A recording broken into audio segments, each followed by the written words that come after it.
মানে তোমরা কখনো শুনেছো যে একটা মেয়ে চকলেট, আইসক্রিম, মিষ্টি কোনোটাই পছন্দ করে না? হ্যাঁ, আমি হয়তো এরকম একটা রত্ন যে আমি কোনো এগুলো পছন্দ করি না।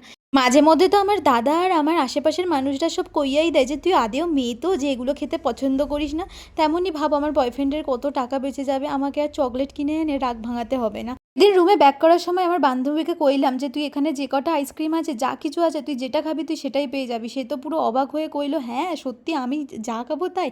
তো সে আর অবাক হয়ে দাঁড়াতেই পারছে না, বলছে আমি তাহলে এটা ওটা ট্রাই করবো। আর ওরা খাচ্ছে আর আমি শুধু দেখতেই আছি, আমাকে অনেকবার জোর করা সত্ত্বেও আমি খাই না।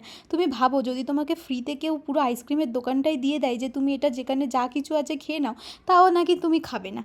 তারপরে ও একটার পর একটা ট্রাই করতেই থাকলো। আর এদিকে মুখে হাসিটা দেখছো যেন স্বর্গ থেকে কি উঠে আইসে একেবারে ওর কাছে। না মানে ফ্রিতে পাইছি বলে কি সবসময় একেবারে ফ্রির জিনিস সবসময় খাইয়ে দিব নাকি? এদিকে আমার দাদা আর ও সবসময় আমাকে পাগল করে দিতে পারে যে এটা নিয়ে আয়, ওটা নিয়ে আয়, এই আইসক্রিম খাওয়া, ওই আইসক্রিম খাওয়া। এদিকে আমি বসে বসে দেখছি যে মানুষ কত পরিমাণে অর্ডার করছে, 700, 800, 1000, 2000 সব অর্ডার করে করে খাচ্ছে। আর এদিকে আমি ফ্রির মাল পেয়েও খাচ্ছি না। যাই হোক, তোমরা যদি কেউ এরকম আইসক্রিম কম দামে খেতে চাও তো আমাকে প্লিজ পিন করতে পারো, আমি তোমাদের লোকেশন দিয়ে দেবো। আর এদিকে তারপরেই রুমে রওনা দিলাম। আর প্রচুর পরিমাণে ঠান্ডা লাগছে, ওরা আইসক্রিম খেয়েও ঠান্ডা লাগছে, আমি না খেয়েও ঠান্ডা লাগছে। তো আজকের ভিডিওটা এতটুকুনি, টাটা।